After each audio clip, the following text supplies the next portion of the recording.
ଦେଖନ୍ତୁ ଯୋଉ ଏମିଗ୍ରେଣ୍ଟସ୍ ବାହାରକୁ ଯାଉଛନ୍ତି ନିଶ୍ଚିତ ଭାବରେ ଭାରତ ସରକାରଙ୍କର ତାଙ୍କୁ ଧନ୍ୟବାଦ ଦେବି। ଭାରତ ସରକାର ସବୁ ନିଘା ରଖୁଛନ୍ତି। ଦାଦନ ଆମର ଓଡ଼ିଶାରୁ ବହୁତ ଦାଦନ ବାହାରକୁ ଯାଉଛନ୍ତି ନିଶ୍ଚିତ ଭାବରେ। ଆମେ ସଦାବେଳେ ମାନେ ଅନୁରୋଧ କରୁଛେ ଆପଣମାନଙ୍କର ମାଧ୍ୟମରେ ଯେ ଯେଉଁମାନେ ସବୁ ବାହାରକୁ ଦାଦନ ଖଟିବା ପାଇଁ ଯାଉଛନ୍ତି ବାହାର ଦେଶକୁ ତାଙ୍କ ପାଇଁ ସ୍ପେଶାଲ ଆମର କିଛି କନସଲଟେନ୍ସି ମାନେ ଅଛନ୍ତି, ରେଜିଷ୍ଟର କଣ୍ଟ୍ରାକ୍ଟର ମାନେ ଅଛନ୍ତି। ତାଙ୍କ ଥ୍ରୋରେ ଗଲେ ସରକାରଙ୍କ ପାଖରେ ଗୋଟେ ବିଧିବଦ୍ଧ ଭାବରେ ଗୋଟେ ଡାଟା ରହିବ ଏବଂ ଭବିଷ୍ୟତରେ କିଛି ଗୋଟେ ଅଘଟଣା ସବୁ ଘଟିଲେ ତାଙ୍କର ନିଜର ସାମାଜିକ ସିକ୍ୟୁରିଟି ଗୋଟେ ରହିବ।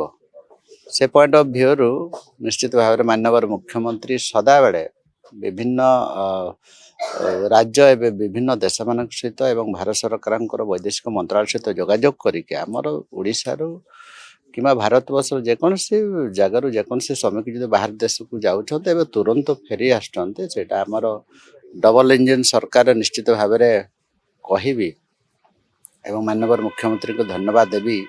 ଇଭିନ୍ କେତେବେଳେ ଆମର ଲେବର ଡିପାର୍ଟମେଣ୍ଟ ମଧ୍ୟ ଜାଣିନଥାଏ। ସେହି ସମୟରେ ବି ମଧ୍ୟ ମାନ୍ୟବର ମୁଖ୍ୟମନ୍ତ୍ରୀ ନିଜେ ଭାରତ ସରକାର ସହିତ ଯୋଗାଯୋଗ କରିକି ନିଜେ ବି ଦିନ ରାତି ଲାଗୁଛନ୍ତି। ସେଥିପାଇଁ ତାଙ୍କୁ ଆମ ତରଫରୁ ବହୁତ ବହୁତ ଧନ୍ୟବାଦ ଦେବି।